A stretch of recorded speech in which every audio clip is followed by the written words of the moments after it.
જય સિયારામ બધાયને વાગી ગયા છે સાંજના 5:30। કામાક્ષી કહે કે મમ્મી પપ્પા આવતા હશે ઓફિસેથી, હાલ આપણે એને લેવા જાય સામે। એટલે હું આયલી જાઉં છું ને કામાક્ષી એની ગાડીમાં બેસીને જાય છે। ગાડીને લઈને બહુ જ કમેન્ટ આવે છે કે ગાડીની કિંમત શું છે, તો આ ગાડી આવી છે અમારે 8,500ની। લુકવાઇઝ એકદમ મસ્ત છે, બ્લુટૂથ કનેક્ટ થાય ને રાત્રે તો લાઇટિંગનો શો બહુ જોરદાર આવે। સિમેન્ટ રોડ હોય ને તો બહુ મસ્ત ચાલી જાય। અમારા આવા રોડમાં પણ કામાક્ષી ખખડાવતી જાય કેવી।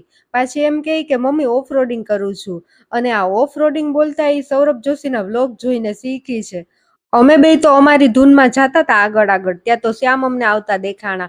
અમે પછી ત્યાં જ ઊભી ગયા। શ્યામ તો આશ્ચર્ય પામી ગયા કે ઓહો બે માં દીકરી મને લેવા આવ્યા, એને તો મજા આવી ગઈ અમને જોઈને। પછી શ્યામ કે તું બેસી જા મારી પાછળ ને કામાક્ષી એની ગાડી લઈને આવશે।